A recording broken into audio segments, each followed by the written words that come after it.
Sex करना कभी भी नहीं छोड़ो। कि अगर औरतें चरम सुख खोजने लग गए, मर्दों को दिक्कत हो जाएगी। सेक्स में दोनों लोगों की पुष्टि होती है। हमने ढेर सारे लोगों के साथ सेक्स कर लिया है तो कोई फर्क नहीं पड़ता है। नमस्कार, मैं हूं अजय प्रकाश और आप देख रहे हैं जनअजवार। पिछले 2-3 दिनों से सोशल मीडिया पर बहस चल रही है और मसला है कि पुरुषों को और स्त्रियों के जो यौन संबंध है उनमें संतुष्टि को लेकर चौतरफा ज्ञान दिया जा रहा है, बातें हो रही, बहस हो रही। लेकिन इस बात की शुरुआत कैसे हुई, क्यों हुई, किस संदर्भ में कही गई, इसको जानने के लिए हमारे साथ वह लेखिका हैं जिन्होंने यह बात अपने किसी बातचीत में कही थी। उनका नाम अनुशक्ति सिंह है, आप सब परिचित होंगे। अनुशक्ति के साथ हमारे साथ रजनी मुर्मू है। रजनी मुर्मू प्रोफेसर हैं पेशे से और उन्होंने रांची और झारखंड के समाज में सोहराय पर्व के दौरान जो स्त्रियों के साथ अपराध होता है या एक खास स्कूल कॉलेज में हुआ, फिर उसको लेकर जब बहस उन्होंने शुरू की तो पूरा जैसा भी अनुशक्ति सिंह को लेकर माहौल है, करीब करीब उसी तरह का माहौल था कि ये समाज को बदनाम करना है, गलत दिशा में ले जाना है, गलत बहस है, ये सारी बातें। खैर, बातें आगे भी होंगी। सवाल शुरू करते हैं अनुशक्ति से कि आपने ये बात जो कही है, अगर मैं हूबहू पढ़ूं, जिन 70% महिलाओं को ऑर्गेज्म नहीं मिलता वे कहीं ना कहीं तो तलाशेंगी, नैतिकता सिर्फ स्त्री के लिए ही क्यों? यह बातचीत आपने किस संदर्भ में, कहां से, क्यों कही थी? थोड़ा पहले ये बताएं, फिर बातचीत आगे। यह बातचीत स्त्री काल पर हो रही थी। बातचीत का मुद्दा था डेटिंग एप्स पर बढ़ती संख्याएं महिलाओं की। एक डेटिंग एप्स पर 48% जो विवाहितर लोगों के लिए है, उसमें 48% महिलाएं, 52% पुरुष। तो ये आया कि विवाहितर महिलाएं क्यों, मतलब जो शादी में है, जो गैर शादीशुदा डेटिंग एप्स हैं उसकी तो बात अलग है, जो शादी में ऑलरेडी महिलाएं हैं वो क्यों बाहर जा रही है। तो इसका बहुत सारे परिप्रेक्ष्य थे। उसमें निकला पुरुष क्यों बाहर जाते हैं, क्योंकि पुरुष शादी से बाहर एक सुख की तलाश करते हैं, मानसिक शारीरिक सुख की तलाश करते हैं।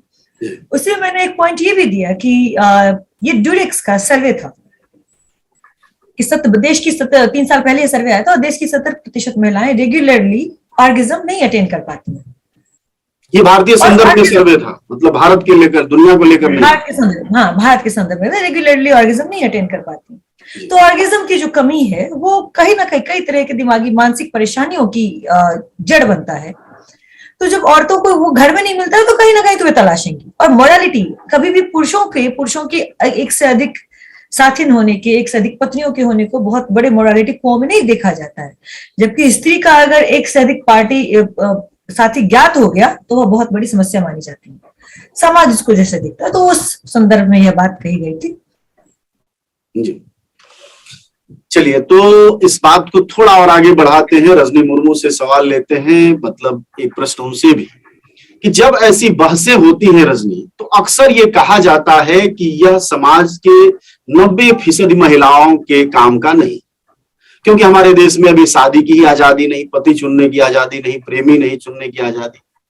तो वैसे में इस तरह की बहसों का एक खास वर्ग से मतलब है, एक खास तरह के खाते पीते घरों की महिलाओं से मतलब, ये बात कही जाती है। इन अनुशक्ति के भी मामले में ये बात कही जा रही है। आप इससे कितना इत्तेफाक रखती हैं? अगर अनुशक्ति ने जो कहा उस पर कुछ बोलना चाहे तो बोले, लेकिन मेरे इस सवाल को भी जोड़ लें।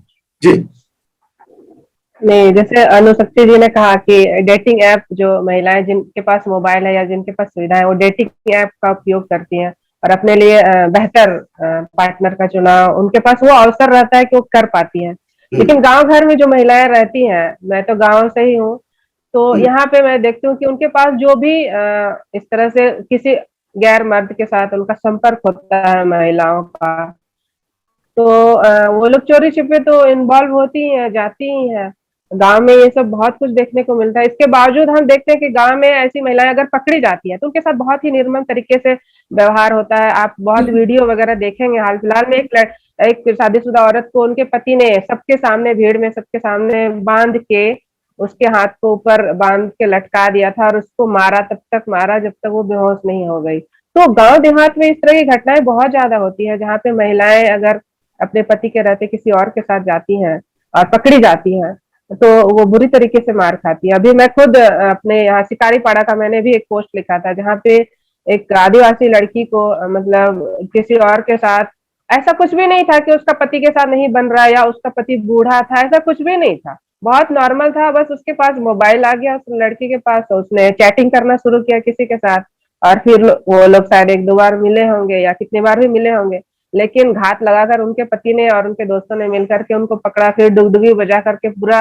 मेन रोड में उनको घुमाया। तो इस तरह की बहुत सारी घटनाएं गांव देहात में होती है। कुछ लोग इसको एक्सेप्ट कर लेते हैं, उनके परिवार वाले या हस्बैंड, पता चलने के बाद भी कुछ नहीं बोलते हैं, और कुछ इस तरह से उनको सजाएं दी जाती है।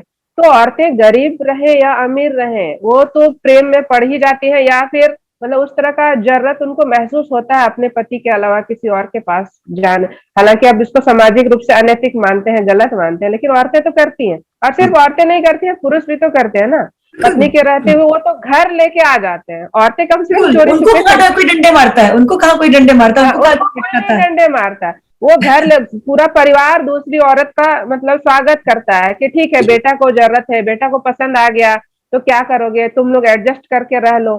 थाने में ढेर रोज ऐसे मामले आते हैं हमारे आदिवासी समुदाय में कि पत्नी के रहते, बच्चे के रहते हुए, सब कुछ परफेक्ट रहते हुए पति ने दूसरी औरत को लेके आया, फिर उसको भी पत्नी बनाना चाहता है। उस चीज के लिए वो अपना परंपरागत प्रथा की बात करता है कि हमारे यहाँ तो 2 पत्नी रखने का रिवाज है।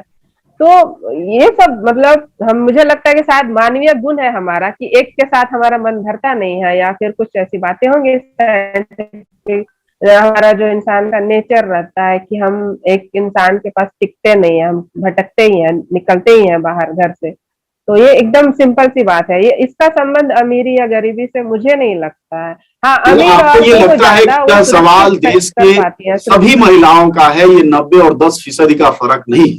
खैर आपके पास फिर लौटते हैं, और ये बताइएगा कि जब यह आप लिख रही थी या बोल रही थी तो आप किनको संबोधित करते हुए ये बात कह रही थी? जब यह मसला था कि 70% भारतीय मर्द, एक ड्यूरेक्स नाम की कंपनी का आंकड़ा जब आप बता रही थी, तो संबोधन आपने गलत रेफरेंस दिया। 70% भारतीय मर्दों की बात नहीं हो रही है, 70% भारतीय औरतों की बात हो रही है, औरतों की बात हो रही है। सो इफ यू रीड मर्द, you are misreading my statement. I was talking to entire public, जो लोग मुझे सुन रहे थे, जो लोग मुझे पढ़ते हैं, जो लोग मुझे देखते हैं, और जितने लोग भी मुझे पढ़ने वाले, मैं उन सबसे मुखातिब थी और अभी भी उन्हीं सबसे मुखातिब हूँ। सबसे जी। तो आपको जैसे ये नहीं लगता कि यह जो प्रश्न है, एक ऐसे समाज में यह डायलॉग जा रहा है जहां की अभी औरतों के बहुत सारे प्रश्न, जो लोग आपसे प्रश्न कर रहे होंगे, वो रख रहे होंगे कि बुनियादी सवाल होने बाकी है। तो अगर मान लीजिए औरतों के उत्पीड़न के किस्से, रोज के बलात्कार के प्रश्न, रोज के हक के सवाल हमारे समाज में नहीं उठते हैं, लेकिन यह पंक्ति आपने एक बोली या लिखी या कही, उसके बाद यह उछल गया।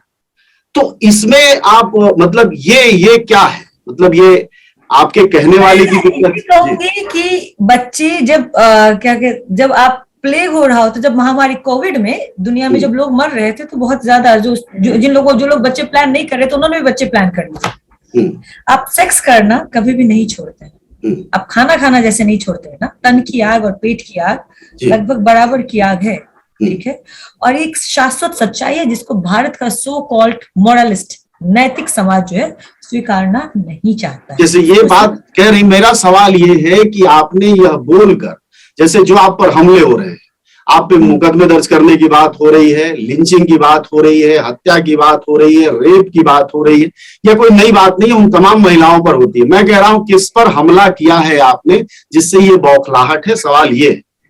मैंने तो एक हमला नहीं किया, मैंने तो एक सहज सवाल किया। मैंने सहज सवाल किया कि महिलाओं को सवाल ही हमला बन गया। हाँ, अब सवाल, चूंकि सब सवाल इंटिमिडेट कर देता है आपको। जब सवाल आपको लगता है अरे ये सवाल कैसे पूछा चला गया, इस सवाल का तो जवाब देना ही नहीं है, इस सवाल का जवाब मैं क्या दूंगा, मेरी असलियत बाहर आ जाएगी। तो संभवतः यह उन सारे लोगों को, जो लोग इस पे बौखला रहे हैं, उन सारे लोगों को, उनको लगा कि उनको कहीं ना कहीं मैंने उधेड़ दिया है। जबकि मैंने एक सहज सवाल किया था कि क्यों नैतिकता के दायरे में बांधना, जब तुम पुरुषों को नहीं बांध रहे हो तो महिलाओं को क्यों बांध रहे हो। देखिए, मैं हमेशा कहती हूँ कि what ever I am saying is not the final statement. मेरा अपना पीओवी हो सकता है, इस पे बहुत लोगों का बहुत अलग पीओवी हो सकता है, और I accept in differences, different thought process.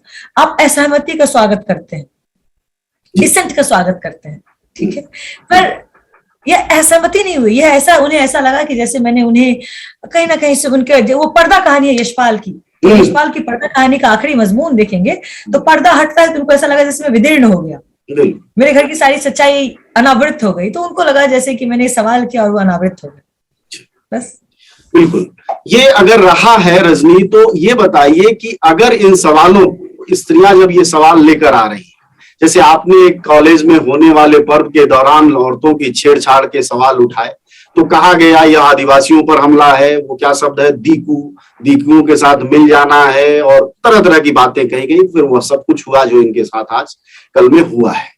तो प्रश्न ये मैं समझना चाहता हूं कि आखिर स्त्रियां इन सवालों को किस दायरे में लेकर जाएं जहां मर्द खुश हो जाएगा कि नहीं, ये वाली जो बहन आई है इस बार ये सवाल एकदम मुकम्मल लेकर आई।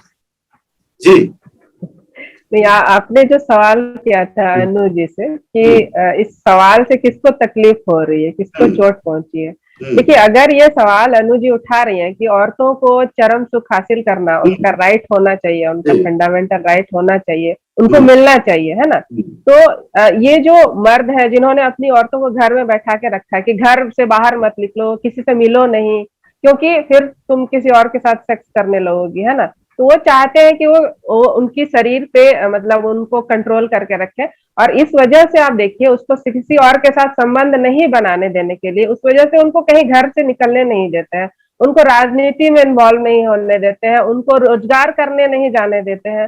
तो ये जो चरम सुख सिर्फ चरम सुख नहीं है, ये जो है ना, ये पूरी आजादी को औरतों की जितने आजादी है उन सारे आजादी को खत्म करने का ये एक है कि आपको इस चीज का सुख आपको भोगने नहीं दिया जाए, क्योंकि अगर आपने ये भोग लिया, आपको इस चीज की छूट मिल गई, तो फिर आप राजनीति में पार्टिसिपेट कर पाओगे, आप जॉब कर पाओगे, आप बिजनेस कर पाओगे। औरतें आज बिजनेस नहीं कर रही हैं, जॉब नहीं कर रही हैं, बहुसंख्यक औरतें घर में बैठ के काम कर रही हैं, खाना बना रही हैं। उसका कारण क्या है? उसका कारण यही है कि उसका शरीर को कंट्रोल करके रखना है एक आदमी के पास, कि उसका शरीर को कोई और ना छुए। लेकिन तो आप देखिए कि जो औरतें रोजगार कर रही हैं, जो औरतें बिजनेस कर रही हैं, उन पर भी पाबंदी की बातें, और ये जो आंकड़ा है 70% महिलाओं वाला, ये भी उन पर भी उतना ही बराबरी के साथ लागू होता है।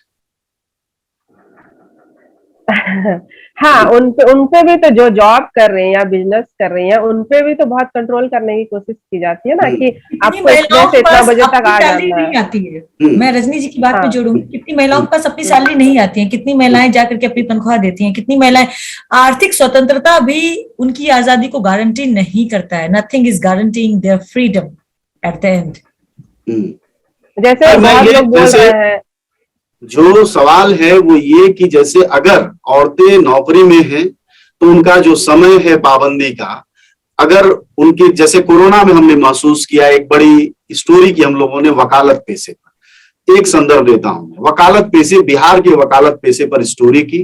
वकालत पेशा बिल्कुल खत्म होने की स्थिति में था।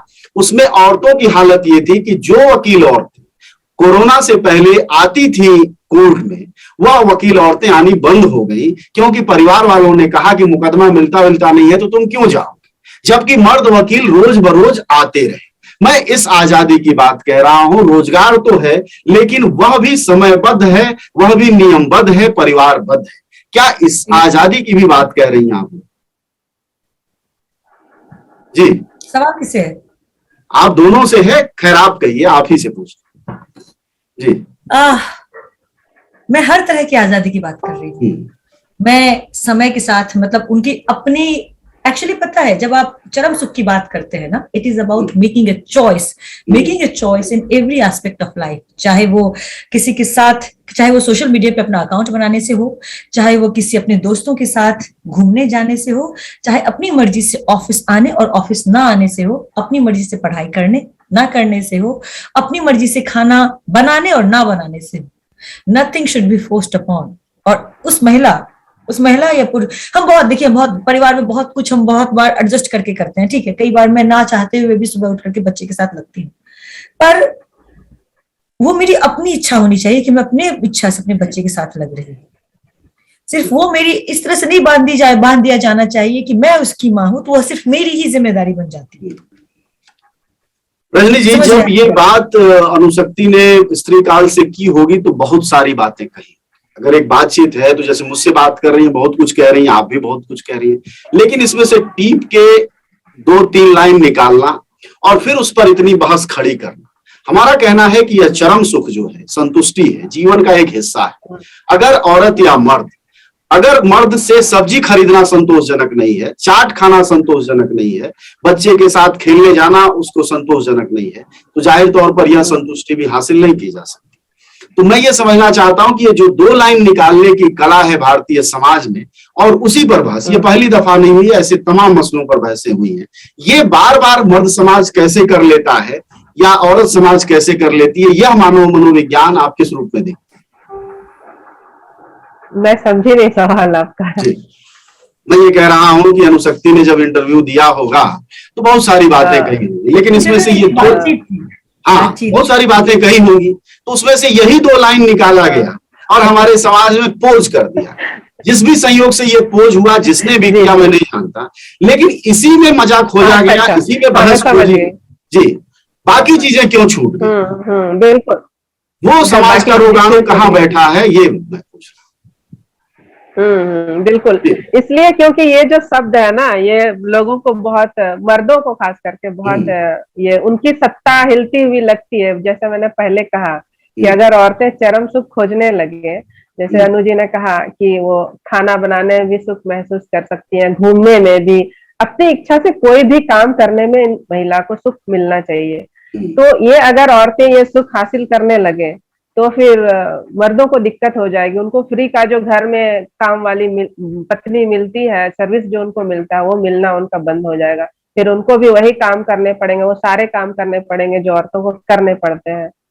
तो बेसिक इस विरोध का यही कारण मुझे यही लगता है कि हम लोग सत्ता को ये हिलाने की बात कर रही हैं, वहां पे हिस्सेदारी अपना मांग रही हैं। चरम सुख मतलब सत्ता में हिस्सेदारी। और कुछ लोगों के मैंने पोस्ट पढ़े, कुछ लोगों के पोस्ट मैंने पढ़े कि दलित और गरीब औरतें जो है उनके साथ तो रेप होता है, उनके साथ रोज जातीय हिंसा होती है। मैं कहती हूँ कि औरतों के साथ रेप क्यों होता है? इसलिए होता है क्योंकि औरतों को हमने पवित्र बना के रखा, उनके शरीर को, उसकी योनि को। तो ये जो औरतों का जो शरीर है ना, इसको अपवित्र कर देना, औरतों को खुद कर देना चाहिए कि भाई हमने ढेर सारे लोगों के साथ सेक्स कर लिया है, तो कोई फर्क नहीं पड़ता है कि तुम भी अगर मेरे शरीर को छू लोगे। तो ये इसका संबंध रेप से भी है। औरतों के साथ जितने अपराध होते हैं ना, इन सारी चीजों का संबंध इस चरम सुख से है। औरतों को ये अधिकार मिले, वो भी फ्री हो जाए किसी के साथ भी सेक्स करने के लिए, तो ऑटोमेटिक शरीर, औरतों के शरीर को जिस तरह से नोचने की लोग कोशिश करते हैं ना, मुझे लगता है कि वो भी उसका भी खत्म हो जाएगा। मेरे ख्याल से कुछ तो असर पड़ेगा। महिलाओं के साथ जो हिंसा होती है, अपराध होती है, इसका संबंध है इसकी चरम सुख से। तो ये अय्यासी का इसका कोई संबंध नहीं। चरम सुख का मतलब अय्यासी करना नहीं होता है। चरम सुख का मतलब बेसिक आजादी, जो हमारी बेसिक शरीर पे जो हमारा अधिकार है एक औरत का शरीर पे, उससे संबंध है। अय्यासी का मतलब, चरम सुख का मतलब अय्यासी करना नहीं होता है। समाज इसी संदर्भ में समझ रहा है। खैर, और एक बात कह रही है रजनी अधिकार की, आप सुन रही होंगी अनु जी। अधिकार का सवाल तो मर्दों को भी अधिकार नहीं है औपचारिक तौर पर कि वो अन्य औरतों के साथ संबंध रखे। जाहिर तौर पर यह एक सामाजिक व्यवहार में शामिल है, जिसको आप लोग मर्दवाद कहती हैं या स्त्रीवादी लोग मर्दवादी समाज कहते हैं। मैं ये समझना चाहता हूं कि जो सवाल आप लोगों ने उठाए, दोनों लोगों ने वाजिब बातें कही, और बात यह है कि हमें एक सामान्य व्यवहार में आजादी चाहिए और वह अपने आप में संतुष्टि है, वही चरम सुख है। मैं ये समझना चाहता हूं कि आखिर यह हासिल कैसे होगा, इसका तरीका क्या है? क्या इस तरह के सवाल उठाने भर से काम चलेगा या कुछ और करना चाहिए समाज में जिसके जरिए यह हासिल हो जाए? क्योंकि यह पूरी दुनिया में बहस है, सिर्फ भारत में नहीं है। यह स्त्री और पुरुष के बीच की बहस है। मैं सबसे पहले तो रजनी जी को बधाई देना चाहूंगी कि बहुत ही सुंदर और सादे शब्दों में उन्होंने बहुत अच्छे से चरम सुख की जरूरत, उसका पॉलिटिकल एक्चुअली जो मेटाफर है, उनको बहुत अच्छे तरीके से उन्होंने क्लियर कर दिया कि ये अय्याशी नहीं है। बहुत अच्छे से उन्होंने बहुत क्लियर किया। और दूसरी चीज आप ये कह रहे हैं कि क्या तरीका है हासिल कैसे? बिल्कुल, तो इसका तरीका ये है कि हम लोग सब इंडिविजुअल लेवल पर, ये जो मैंने एक सवाल उठाया, क्योंकि जब आप बात करते हैं तो बात करने से बात बनती है। आप एक मुद्दे को सामने रखते हैं जिसके सामने बहुत लोगों ने कल ऑर्गेज्म को ऑर्गेनिज्म लिखा, लोगों ने ऑर्गेज्म शब्द के मतलब ढूंढे होंगे। कहीं ना कहीं अगली बार उसमें से बहुत सारे लोग जो अगली बार किसी यौन क्रिया में जाएंगे तो वो सोचेंगे कि अच्छा क्या मतलब ना चाहते हुए भी वो इस विषय में सोचेंगे। जब आप एक प्रश्न रखते हैं तो एक लकीर छोड़ देते हैं, एक लॉ छोड़ देते हैं कि लोग इसके विषय में सोचना शुरू कर देते हैं। भले ही उनको पहले शुरू में आपत्ति होगी और वे बहुत चिल्लाएंगे, but they can hate it, love it, but they can't avoid it. Avoid नहीं कर पाना ही उसकी तरफ सोचने के लिए उनको बाध्य करना है। दूसरी चीज, कॉम्प्रिहेंसिव सेक्सुअल एजुकेशन, CSE इसको कहा जाता है, जो बच्चों में जो सेक्स एजुकेशन, यौन शिक्षा है, जो कि नीदरलैंड्स में, जो कि नॉर्वे में, बाकी सारे यूरोपीय देशों में बहुत, जहां पे रेप्स के आइसलैंड में बहुत सालों के बाद पहला रेप हुआ और वो बहुत बड़ी घटना बन गई। जो शेंजन कंट्रीज में जो आपका चलता है, जो पढ़ाई यौन शिक्षा करवाई जाती है हर स्तर पर अलग, उसकी शुरुआत की जाए, वो बहुत हद तक लोगों के दिमागों में जो कचरा भरा पड़ा है, जो कंडीशनिंग भरी पड़ी है, जो टैबूनेस भरा पड़ा है सेक्स को लेकर के, स्त्रियों के शरीर को लेकर के। अनुशक्ति जी सुनिए एक सवाल कि आपके सवालों को जो लोग जवाब दे रहे हैं वह सभी लोग सेक्स और यौन संबंध सबसे परिचित है, बावजूद वो हमला कर रहे हैं। आपको नहीं लगता कि ये जो बात से परिचित होना, एक मिनट अजय जी, यौन संबंध से परिचित होना और सेक्स से परिचित, सेक्स की परिभाषा मैं बताती हूँ। सेक्स इज अ म्यूचुअल, मैं आपको जो सेक्स की मॉडर्न परिभाषा है वो बता रही हूँ। Sex is an act of mutual intercourse, outercourse और all kind of mutual physical satisfaction of both the partners. Mutual, जो चीज म्यूचुअल नहीं है वो सेक्स नहीं है। समझ रहे हैं आप? जिसमें आप अपने आप को लोड करते हैं, ओवरलोड करते हैं, अपने आप को निष्पादित कर देते हैं, छोड़ देते हैं, वो सेक्स नहीं है। वो सिर्फ आपकी यौन इच्छा की तुष्टि है, सामने वाले की तुष्टि हुई कि नहीं हुई। सेक्स में दोनों लोगों की तुष्टि होती है। मैं सिर्फ आपसे ये कह रहा हूं कि क्या इसका हल यौन शिक्षा जैसी चीज में है, या इसका हल सामाजिक बदलाव और सामाजिक दिमाग जो बना हुआ उसमें दिखाई दे? यौन शिक्षा से ही सामाजिक बदलाव और सामाजिक दिमाग, सामाजिक कंडीशनिंग दूर होगी। मैं यही बात कर रही हूँ कि आप बेसिक लेवल पे, जब बच्चों के लेवल पे आप एजुकेट करना शुरू करेंगे, जैसे मेरा 10 साल का बेटा है, उसको मैं अभी से ही बॉडी के प्रति बॉडी पॉजिटिव बना रही हूँ, मैं उसको अभी से ही बहुत सारी चीजों के प्रति पॉजिटिव बना रही हूँ। तो ये, और अब बहुत सारी वेबसाइट्स भी आजकल बनी हुई, teenbook.com एक वेबसाइट है। जब आप बचपन से ही आप समझाने लग जाते हैं कि देखो ये चीज इतनी बड़ी टैबू नहीं है, इट कांट बी, तुम इसको हवा की तरह ना देखो, तो उसका approach in later phase of life जो होगा बहुत बेहतर होगा, एक बेहतर मनुष्य होगा। जब आप CSE शुरू करते हैं, जो सामाजिक संरचना में बदलाव है वो आप बहुत नर्सरी लेवल पर करते हैं। आप पौधों को नर्सरी, छोटे पौधों को सराहते हैं ना, छोटे पौधों पर ध्यान देते हैं ना, ये बिल्कुल छोटे पौधों पर ध्यान देने की जरूरत है। और जो लोग बड़े हैं उनके लिए तो सवाल उठाने के लिए हम लोग हैं ही ना, वो एक बार तो सोचेंगे। आखिरी टिप्पणी लेते हैं रजनी मुर्मू से। रजनी, आप जब कह रही थी कि औरतों के शरीर को इस कदर पवित्र बना दिया गया है कि हमलावरों को बिल्कुल गोला दागने जैसा, फतह करने जैसा लगता है, जब ये अनुशक्ति कह रही है कि जिन माध्यमों से इन चीजों को हम बेहतर कर सकते हैं, आपको लगता है कि उन माध्यमों के जरिए हम इस बराबरी को हासिल कर सकते हैं या कुछ और भी करना पड़ेगा? नहीं, करना तो और भी करना पड़ेगा, कानून भी बनाना चाहिए मेरे ख्याल से, फंडामेंटल राइट में इसको भी डाल देना चाहिए चरम से।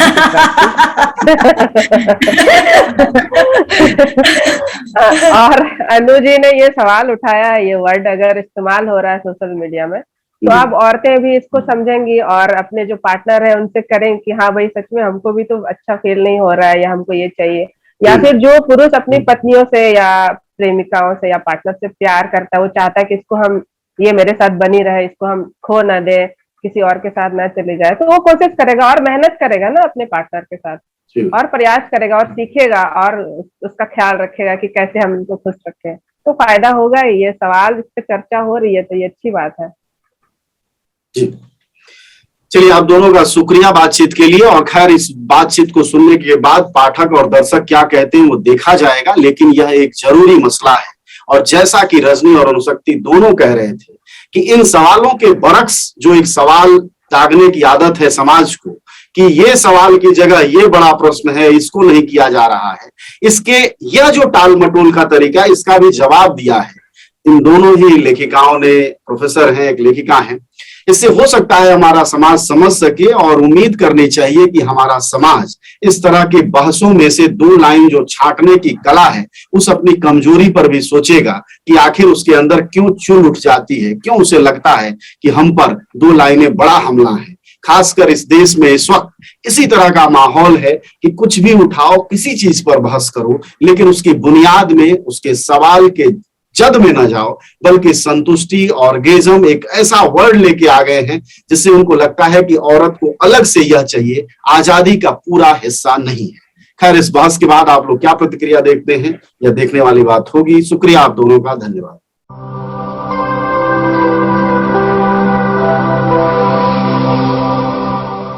जन ज्वार, जनता की मीडिया।